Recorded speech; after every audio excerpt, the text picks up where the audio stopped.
반갑습니다, 여러분. 수요일 아침에 또 말씀을 통해서 여러분들을 만나게 되었습니다. 우리가 신약을 더듬어 살피고 있는데요. 신약 말씀을 이렇게 산책하듯이 이렇게 살피고 있는 가운데 오늘 우리가 살펴볼 내용은 사도행전입니다. 구약의 예언들이 사복음서를 통해 가지고 또 예수님의 그 사역을 통해서 온전히 성취된 것을 우리는 복음서 공부를 통해서 이미 알게 되었습니다. 예수님에 의해서 하나님의 오랜 구원의 계획이 성취가 되고 아브라함 때부터 시작을 해서 쭉 내려오던 하나님의 오랜 언약이 완전히 이루어지는 것을 우리는 알 수가 있죠. 예수님이 십자가 위에서 다 이루었다 선언하시면서 말 그대로 주님은 이 땅에 오신 목적을 다 이루셨고 그리고 하나님의 구원 계획을 다 이루셨고 우리 인간의 구원의 길을 이미 다 이루신 거예요. 근데 문제는 예수님에 의해서 이루어진 하나님의 놀라운 구원 계획 그리고 예수님에 의해서 이루어진 놀라운 우리 인류의 구원 이것들을 알아야 되는데 그래서 믿어야만 그래야만 우리가 영생을 얻고 구원을 얻을 것인데 문제는 많은 사람들이 모른다는 겁니다. 유대인들 가운데도 모르는 사람들이 많았고 그리고 헬라인들 그리고 수없이 많은 이방인들 다 예수님이 어떤 분이신지 우리가 어떻게 구원을 받겠는지 복음이 무엇인지 대다수의 사람들은 모르고 있다는 거예요. 그럼 어떻게 해야 되겠습니까? 전해줘야지요. 나가서 전해줘야지요. 그래서 여러분 예루살렘부터 시작을 해서 온 유대로 이 복음 전파는 확산되고 사마리아를 거쳐서 나중엔 땅끝을 향해 가지고 점점 여러분 이 복음 전파가 넓게 이루어져서 결국엔 저 땅끝까지 이 복음이 온전히 전해져서 예수 믿기만 하면 구원받을 수 있고 예수 그리스도 안에 영생이 있다는 사실을 사람들에게 알려줘야 되지 않겠습니까? 네? 그런 차원에서 여러분 시작된 것이 바로 사도행전이에요. 사도행전에 나타나 있는 역사, 달리 말한다면 초대 교회사, 그것은 바로 예수 그리스도의 복음을 가지고 땅끝을 향해서 열심히 달려나가면서 복음을 전파하면서 바로 초대 교회사가 펼쳐지게 되고 그 초대교회사의 내용들이 사도행전을 통해서 그대로 우리에게 소개되고 있는 거지요. 그렇습니다. 아무리 예수님에 의해서 이루어진 일이라 할지라도 이 구원의 놀라운 역사가 이루어졌다 할지라도 이거를 전해주지 못하고 알려주지 않는다고 한다면 예수님이 헛수고한 것밖에는 안 되잖아요. 그래서 우리 예수님은 그 일을 감당하는 데 있어서 두려움 많고 겁쟁이와도 같은 연약하기 짝이 없는 제자들에게만 그 일을 맡겨가지고는 감당이 어렵잖아요. 그래서 예수님이 이 땅을 떠나시기 전에 보혜사 성령님을 보내주시마 약속하셨고 승천하신 지 열흘 만에 오순절날 바로 성령께서 이 땅에 강림해 오심으로써 사도들의 배 위에서 성령께서 강력하게 역사해 주심으로 우리가 알고 있는 초대교회의 놀라운 그런 기적 같은 영적인 복음 전파가 이루어질 수 있었습니다. 사람들의 힘이 아닌 바로 성령의 능력이었어요. 그래서 사도행전은 또 다른 말로 한다면 성령행전이다 이렇게 얘기할 수도 있겠지요. 자, 사도행전의 의미를 보겠습니다. 사도행전은 신약 성경의 유일한 역사서입니다. 구약의 역사서 12권이 이스라엘의 역사를 다루고 있다면 신약의 유일한 역사서인 사도행전은 초대교회 교회사를 다루고 있다고 하겠습니다. 사도행전은 성령 강림과 함께 신약교회의 태동과 확장의 역사가 어떻게 이루어졌는지를 잘 다루고 있습니다. 어떻게 하여 신약교회가 출발했고 어떻게 하여 신약교회가 비약적으로 성장해 갔는지 그 사실들을 여실히 잘 보여주고 있는 것입니다. 오순절 성령 강림 후에 비로소 교회가 본격적으로 세워지게 되었으니 사도행전은 성령행전이라 해도 과언이 아닐 것입니다. 자, 이제 비로소 하나님의 언약의 성취인 복음, 이 복음이 예루살렘부터 출발하여 땅끝을 향해 힘차게 전파되기 시작한 것을 우리는 사도행전을 통해서 알 수가 있습니다. 하나님의 구원계획 완성을 위해 출발한 이 교회는 이제 복음을 가지고 땅을 정복하고 다스려야 할 것이며 구원받은 하나님의 백성들이 땅에 충만해지도록 해서 하나님이 약속하신 여러분 아브라함의 후손들이 하나님께서 아브라함에게 어떤 약속을 주셨어요? 그의 후손들이 정말로 땅에 편만하게 될 것인데 하늘의 별과 같이 그리고 땅의 티끌과 같이 많게 되리라고 약속하셨잖아요. 그런데 그것은 육신의 후손들도 수가 많아진 건 맞죠. 그러나 여러분, 예수 믿는 사람들은 다 아브라함의 후손 아닙니까? 예수님께서 여러분 삭개오의 집에서 누가복음 19장에 보면은 삭개오의 집에서 뭐라고 선포하십니까? 오늘 이 집에 구원이 이르렀으니 이 사람도 아브라함의 자손이미로다. 그렇게 말씀하셨거든요. 그러니까 예수 믿고 주님을 영접하는 사람 다 아브라함의 자손이 되는 거예요. 그것이 한국 사람이든 일본 사람이든 미국 사람이든 중국 사람이든 인도 사람이든 어느 누구든지 아브라함의 후손이 된다고 봤을 때 여러분, 오늘날 예수 믿고 구원받은 하나님의 백성들이 얼마나 많습니까? 이미 살다가 죽어 천국에 간 사람들까지 친다면 얼마나 많겠습니까? 정말로 하나님이 약속하신 대로 아브라함의 후손이 하늘의 별처럼 많아졌고 땅의 티끌처럼 많아지게 된 거예요. 하나님은 약속하신 바를 반드시 이루시는 신실하신 하나님인 것을 여러분 믿으시기 바랍니다. 자, 사도행전의 구조를 살펴볼까요? 초대교회 조직기, 초대교회가 어떻게 해서 처음 이렇게 출발했고 조직이 됐는지를 사도행전 1장부터 7장까지 잘 보여주고 있습니다. 교회 구성원이 유대인 중심으로 이루어져서 출발합니다. 그리고 지역적으로 봤을 땐 예루살렘 중심이었어요. 예루살렘. 근데 이제 8장에 가면은 사마리아 지역에 복음이 전파되기 시작하면서 이제 초대교회는 그 다음 단계로 이제 나가게 되는 거죠. 그 시대를 초대교회 변혁기라고 얘기를 합니다. 사도행전 8장에서부터 12장까지의 내용이에요. 이 복음이 예루살렘에만 머물지 않고 예루살렘만 예루살렘 교회가 있는 것이 아니라 이제는 사마리아 지역에 그리고 온 유대 지역에 그래서 온 유대 지역과 사마리아 지역에 복음이 확산됨으로써 곳곳마다 교회가 세워지는 내용들이 나오게 돼요.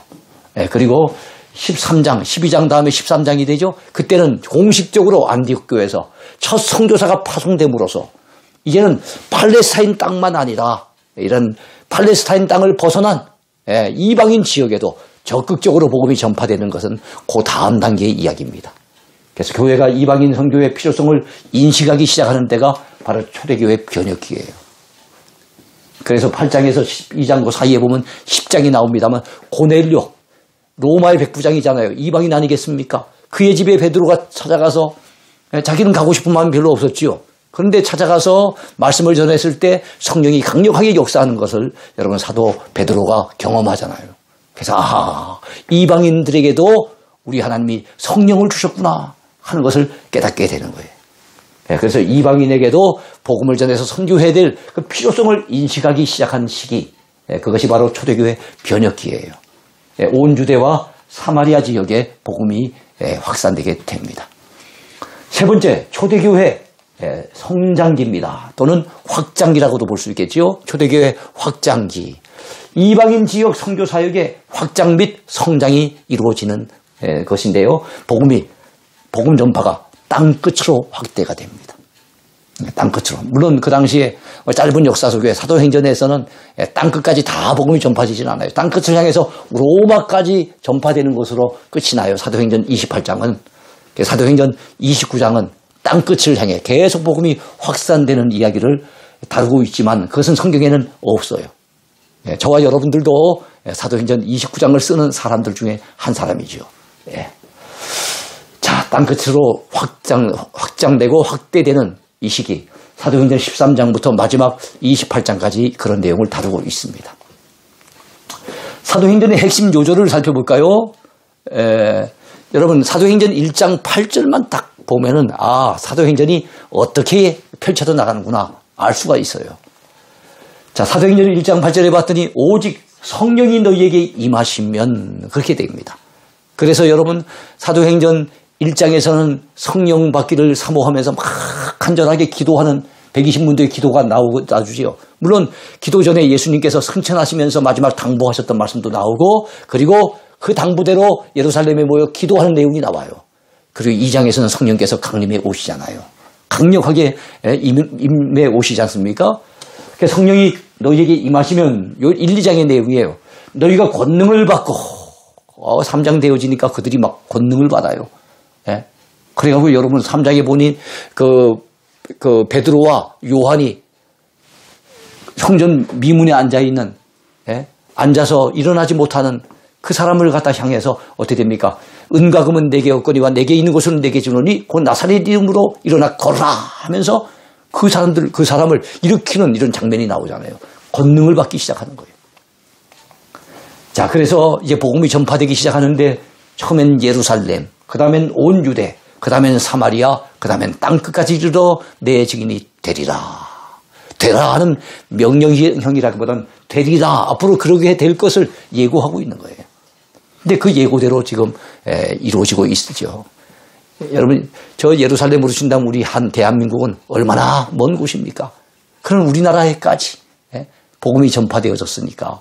그것도 우리나라로 바로 오지 않았잖아요. 저 유럽으로 해갖고 완전히 지구를 갖다 뺑뺑뺑 돌아가지고 우리나라에 왔으니 얼마나 참 먼 곳이었습니까? 우리에게까지 복음이 전파된 걸 보면 정말 이 성경 말씀대로 이루어지고 있다 하는 것을 알 수가 있습니다. 네 번째, 사도행전의 전 후반부를 비교해 보십시다. 사도행전의 전반부, 후반부. 자, 사도행전의 전반부는 1장부터 12장까지인데요. 이것은 팔레스타인 지역 안에 복음이 머무르고 있을 때입니다. 아직까지 본격적으로 선교사가 파송되기 전이었어요. 교회적으로는 어느 교회 중심이겠습니까? 어느 교회 중심일 것 같아요? 예루살렘 교회 중심이죠. 인물적으로는 사도 누구겠습니까? 유대인의 사도. 그죠? 바로 베드로입니다. 사도 베드로가 바로 사도행전 전반부의 중심 인물이에요. 그리고 복음이 주로 팔레스타인의 유대인들에게 전파되고 있었습니다. 그렇지만은 후반부로 가면 달라요. 13장에 첫 번째 선교사가 안디옥 교회로부터 파송을 받죠. 누굽니까? 바로 바나바와 바울 아니겠습니까? 그래서 교회적으로는 이제는 예루살렘 교회가 중심이 아니라 안디옥 교회가 중심이 됩니다. 인물적으로는요. 유대인의 사도는 베드로지만 이방인의 사도로 자청하는 인물이 있었죠. 누굽니까? 바로 바울이에요. 그래서 사도 바울 중심으로 전개되고 있는 내용이 바로 사도행전의 후반부예요. 그래서 그의 1차 선교 여행, 그 다음에 2차 선교 여행, 그 다음에 3차 선교 여행, 마지막 로마 선교 여행을 갖다 4차라고 이렇게 이름을 붙인 분도 있습니다만 그렇게 쭉 이어지는 내용이 사도행전 후반부에 잘 소개되고 있습니다. 자, 복음이 지중해 연안에 여러 이방인들에게 확대되어 전파되었던 것이 바로 이 즈음에서 이루어진 일입니다. 다섯 번째입니다. 사도 바울의 선교 여행을 한번 상세하게 살펴볼까요? 자, 1차 선교 여행은 안디옥 교회에서 최초의 선교사로 파송을 받습니다. 그래서 여러분, 이 땅에 선교의 역사가 시작된 것은 바로 안디옥 교회로부터 시작이 돼요. 그리고 그 첫 번째 선교사가 된 인물이 바로 바나바와 바울과 바나바입니다. 물론 제가 지난 주간인가요? 그 소선지서를 강의하면서 최초의 선교사 역할을 했던 사람이 요나라는 말씀을 드린 바가 있었어요. 그러나 그것이 그런 역할을 했다 이런 의미지만 공식적으로 선교사로 완전히 파송받은 사람은 바로 바나바와 바울이에요. 그래서 바나바와 함께 주로 어느 지역으로 갑니까? 소아시아 지역. 사도 바울이 바나바와 함께 복음을 갖다가 제일 먼저 전했던 지역은 소아시아 지역이에요. 이게 1차 선교 여행입니다. 그때 수종 드는 사람으로 누가 따라갔습니까? 바나바의 생질이라고 하는 바로 마가가 따라갑니다. 젊은 사람이에요. 선교지에서 너무 힘들게 고생을 하다 보니까 더 이상 이제 선교를 계속해 나갈 자신이 없었어요. 그래서 소아시아의 그 해변 도시인 밤빌리아 버가에서 그는 예루살렘으로 돌아가고 맙니다. 그래서 그 일로 말미암아 사도 바울의 눈밖에 났었어요. 그리고 2차 선교 여행을 떠나게 될 때는 바나바는 이번에도 마가를 데리고 가려고 했고 바울은 이번에는 안 된다고 거절을 하는 바람에 바나바와 바울이 그것 때문에 의견 충돌이 일어나서 그래서 하는 수 없이 바울은 바나바가 아닌 실라를 택하여서 선교 여행을 떠나게 돼요. 그래서 바울과 바나바가 동행했던 선교 여행은 1차 선교 여행입니다. 이 소아시아 지역은 오늘날에 어디겠습니까? 현재 터키 지역을 얘기합니다. 터키 지역. 왜냐하면 유럽에서 봤을 땐 첫 번째 아시아니까. 여러분 지도를 펴놓고 보세요. 터키는 유럽 쪽에서 봤을 땐 첫 번째 아시아예요. 그러니까 작은 아시아라 그래서 소아시아라고 얘기를 하는 거죠. 그 중에서도 에베소가 중심이 되는 그 지역을 갖다가 아시아주라고 했어요. 소아시아 지역 중에서도 아시아주가 있어요. 아시아주의 주도가 바로 어디입니까? 에베소예요. 에게해 그 연안에 있는 이 에베소가 아시아주의 주도입니다. 자, 서기 47년부터 49년 초까지 약 2년간 2200km 정도를 여행하면서 선교 사역을 감당을 했어요. 네. 그래서 안디옥에서 출발을 해서 우리가 잘 아는 대로 구약의 대표적인 항구 도시는 요빠잖아요. 그러나 신약의 대표적인 항구 도시는 헤로드 왕이 가이사에게 잘 보이려고 축조했던 또 다른 항구 도시가 있죠. 어디입니까? 가이사랴잖아요. 그래서 가이사랴에서 배 타고 구브로라고 하는 바나바의 고향 지역인 키프로스, 이 구브로 지역에 가서 복음을 전하고, 그리고 난 다음에 다시 배 타고 결국에는 터키에 상륙을 해서 밤빌리아 버가부터 시작을 해가지고 우리가 루스드라, 그 다음에 이고니온, 더베, 비시디아 안디옥 이런 지역을 쭉 선교했던 것이 어딘데입니까? 바로 1차 선교 여행 당시의 상황이에요. 네. 자, 2차 선교 여행입니다. 이번에는 바나바가 아닌 바울이 실라와 함께 주로 헬라 지역, 현재 어디겠습니까? 그리스 지역을 중심으로 여러분 복음을 전하게 됩니다. 그리스 지역. 이 그리스 지역은 아시아 쪽에서 봤을 땐 첫 번째 유럽인 거예요. 첫 번째 유럽. 빌립보는 그 가운데서도 첫 번째, 유럽에서 첫 번째 성이라고 할 수 있는 빌립보부터 시작을 해가지고 쭉 이렇게 2차 선교 여행이 이루어져요. 49년 말부터 52년까지 3년간 약 5,000km를 여행하면서 선교 사역을 감당합니다. 사도 바울은 1차 선교 여행 당시에 소아시아 지역을 충분하게 선교하지 못했고 그 가운데 일부만 선교했기 때문에 그의 생각에는 소아시아 지역을 더 선교하고 싶었어요. 그러나 여러분, 성령께서 그것을 막으시는 거예요. 그걸 막으시는 거예요. 그래서 여러분, 참 더 이상 아시아 지역에서 선교를 하지 못하고 고민 중에 있을 때 드로아라고 하는 곳에 머물러 있을 때였습니다. 밤에 환상 중에 마게도냐 한 사람이 건너와서 우리를 도와달라고 하는 그런 그 제스처를 취하게 되죠. 그래서 그 환상을 보고 저리로 건너가서, 달리 말한다면 저리라고 하는 것은 그리스 지역이잖아요. 또 달리 말한다면 이제 유럽의 첫 지역 아닙니까? 저리로 건너가가지고 복음을 전하라는 뜻인가 보다 하는 그런 깨달음을 가지고 그리로 건너가게 됩니다. 가서 빌립보부터 시작을 해서 데살로니가, 그 다음에 베레아, 그 다음에 아덴, 저 남쪽으로 내려가갖고는 고린도, 갱그레아, 이 지역을 갖다가 전도하게 되죠. 바로 그것이 바로 2차 선교 여행의 주된 내용입니다. 헬라 지역, 오늘날의 그리스 지역을 선교한 거예요. 달리 말하면 유럽의 첫 지역을 선교하게 된 것이 2차 선교 여행입니다. 자, 참 건너와서 우리를 도와달라고 하는 이 마게도냐 사람의 그 환상. 그걸 보면 이것을 사도들이 자기가 뜻하고 계획하고 자기 마음에 품은 비전대로만 일을 펼쳐나간 것이 아니라 철저하게 그 선교 사역을 배후에서 성령께서 이끄시고 지도하셨다 하는 것을 우리가 알 수가 있지요. 자, 세 번째입니다. 3차 선교 여행이에요. 1, 2차 선교 여행 때 세웠던 교회들을 돌아보며 그들의 믿음을 굳건하게 하기 위해서 여행을 시작했습니다만, 사도 바울이 봤을 때, 저 에베소라고 하는 지역은 지리적으로 아시아와 유럽을 갖다 연결할 수 있는 굉장히 교통에 있어서 중요한 요충지이고, 또 앞으로 여기가 교회가 잘 세워지면은 세계 선교에 있어서 굉장히 중요한 역할을 감당할 수 있겠다고 생각을 하고, 전략적인 측면에서 다른 지역은 잠깐 지나갔어요. 도주도 지나가고 석주도 지나가고 한 3개월 머물기도 하고, 좀 가장 오래 있었던 것이 고린도가 1년 6개월 정도 머물렀었거든요. 근데 이번에 가장 오랜 기간인 3년 동안 어디에서 머물게 됩니까? 에베소에 가서 머물게 돼요. 그러니까 3차 선교 여행은 1, 2차 선교 여행지를 다시 한번 둘러보면서 그 교회들이 약해지지 않도록 굳건하게 세우는 일을 했고, 그리고 난 다음에 끝에 가서는 3년 동안 에베소 선교 사역에 집중을 했다, 이렇게 볼 수 있어요. 그래서 에베소 선교 사역은 선교지만 짤막한 3년 동안의 목회도 했었다. 그래서 바울은 선교사지만 그런 목회의 어떤 경험도 좀 쌓게 됐다 하는 것을 알 수가 있습니다. 자, 그래서 에베소에 머물러 목회하며 복음을 전했습니다. 서기 53년부터 58년까지 약 4년 반 동안 5,600km를 여행하면서 선교사를 감당을 했어요.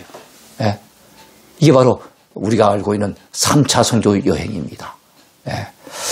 우리가 참 코로나가 아니었다고 한다면 아마 지난 1월 달에 우리가 터키와 그리스 우리가 성지순례를 하려고 생각했었어요. 한 2년 반 전에 그 팔레스타인 지방 바로 그 이스라엘 지역과 그다음에 그 요단강 건너편의 요르단 지역을 성지순례하면서 참 은혜를 많이 받고 그래서 이번에 너무 멀지 않은 기간 안에 또 이번에 성지순례를 사도 바울 선교지를 중심으로 해야 되겠다 계획을 하고 추진해 왔습니다만 원치 아니하게 코로나 상황 때문에 지금 앞으로 언제쯤 가게 될런지 지금 계획하기가 참 쉽지 않은 이런 상황 속에 놓여 있습니다. 참 안타깝죠. 조만간에 꼭 가봤으면 좋겠어요. 그렇죠?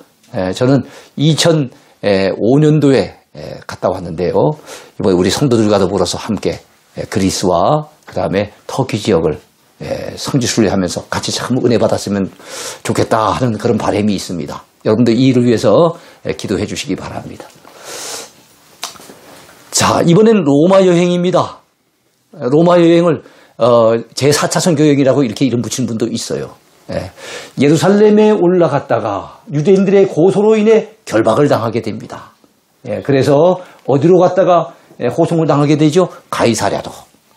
자, 에베소를 떠나 올라가기 전에 밀레도라고 하는 섬에서 에베소 교회 장로들을 불러 모아놓고 마지막 당부를 하는 사도 바울의 모습을 우리 사도행전 20장을 통해서 볼 수가 있어요.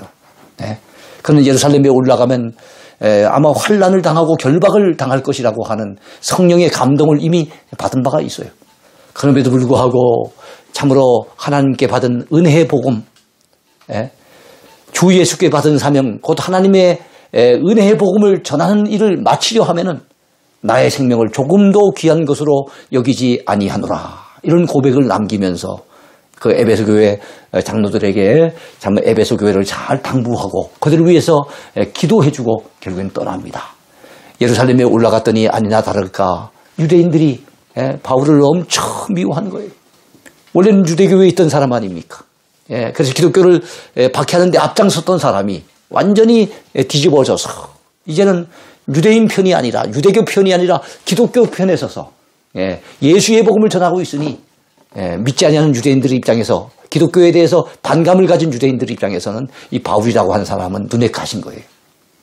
그래가지고 그를 갖다가 여러분 고소를 하게 되는데 거기 그 당시에 천부장이 가만 생각해 봤을 때 이건 그냥 내버려뒀다가는 유대인들에 의해서 이 사도 바울이 까딱한 생명을 잃을 수도 있겠다 생각을 해서 그는 총독이 머물고 있는 가이사랴. 여러분 예루살렘에 총독의 관저가 있긴 하지만 총독이 평소에 머무르는 곳은 가이사랴예요. 그 총독부가 있는 가이사랴로 호송을 시킵니다. 그래서 가이사랴에 가서 총독에게 여러분 죄가 있는지 없는지 아직까지 죄가 있는지 없는지 잘 모르니까 이런 경우를 기결수가 아니라 미결수라 그러잖아요. 그렇죠? 그래서 미결수로서 재판을 받는 장면이 나오는데 약 2년간에 걸쳐서 구금을 당한 채로 총독에게 재판을 받습니다. 첫 번째 그를 재판했던 사람이 벨릭스 총독이었고요. 벨릭스 총독. 그는 돈을 바라면서 사도 바울이 죄가 없는 걸 알았어요. 돈을 좀 쓴다면 풀어주고자 하는 마음이 그 마음속에 충만했는데 문제는 사도 바울이 자기가 뭐 지은 죄도 없으니까 돈을 쓸 생각을 전혀 안 하는 거예요. 그래서 풀어주지 아니하고 시간을 끌게 됩니다. 그 다음에 이어서 부임해온 총독이 있는데 베스도 총독입니다. 베스도 총독은 이 사도 바울과의 대화를 통해서 사도 바울이 얼마나 은혜 충만해서 베스도 총독에까지 막 복음을 전하려고 하니까 그가 내가 미쳤도다. 너의 많은 학문이 너를 미치게 하는도다. 그랬어요. 사도 바울이 학문이 많은 사람인 거, 많이 배운 사람인 거, 학식이 풍부한 사람인 걸 베스도도 알았거든요. 너무 공부 많이 하다 보니까 저 친구가 이게 이 정신이 잘못된 것 아니냐 이런 생각을 가지고 있었던 것 같아요. 그래서 여러분 사도 바울을 풀어주지 않습니다. 그러니까 베스도 총독 때도 풀려나지 못하고 여기 이러다가 언제까지 시간을 끌지 모르는 상황 속에서 사도 바울은 로마의 시민권을 가졌기 때문에 나는 가이사에게 로마 황제에게 직접 재판을 받고 싶다고 호소를 하게 됩니다. 그래서 가이사 앞에 재판받기를 호소하여 로마로 호송되게 되지요. 그 호송되는 배를 타고 가다가 여러분 지중해에서 유라굴로라고 하는 광풍을 만나게 되고 그런 와중에 그 배에 탔고 있었던 276명에게 복음을 전하는 이런 내용도 나오게 됩니다. 자, 그래서 1차로 로마에 호송돼 갖고 1차로 약 2년간 투옥이 돼요. 서기 63년에서 한 65년 그 사이에 한 2년 정도 이렇게 투옥을 당하게 됩니다. 그런 미결수 상태로 셋집에 머물면서 만나는 사람들마다 복음을 전합니다. 예? 만나는 사람들마다 복음을 전해요. 미결수니까 아직 완전한 감옥에 갇힌 건 아니에요. 그러니까 비록 구금은 당하고 있지만은 찾아오는 사람을 만나서 얼마든지 대화를 나눌 수 있게 되었어요. 그래서 그 당시 복음을 전했고 나중에 감옥에 갇혔을 때는 간수에게 복음을 전하고 그리고 죄수들에게 복음을 전했어요. 예? 감옥 안에서도 오네시모 같은 인물들이 그래서 많이 배출되게 된 겁니다. 예, 감옥에서 낳은 믿음의 아들 오네시모. 나중에는 목회자가 돼서 에베소 교회에 가서 목회를 하게 되고 그리고 난 다음에 순교자가 되기까지 했던 사람이 오네시모입니다. 바로 로마 감옥에 있으면서 전한 거예요. 제가 로마 감옥을 처음 이렇게 가서 본 것은 1995년도였어요. 95년도에 갔더니 로마 감옥에 그저 한 평 정도 되어지는 바로 지하 1층에 있는 그 감옥이었어요. 그리고 쇠창살이 있게 되었어요. 그 쇠창살 위에 그 밑에는 지하 1층이라면 그 위에서 지키는 사람은 어디에서 있는 겁니까? 1층에서 근무하는 거죠. 이렇게 내려다보면서 근무를 하고 있는 거예요.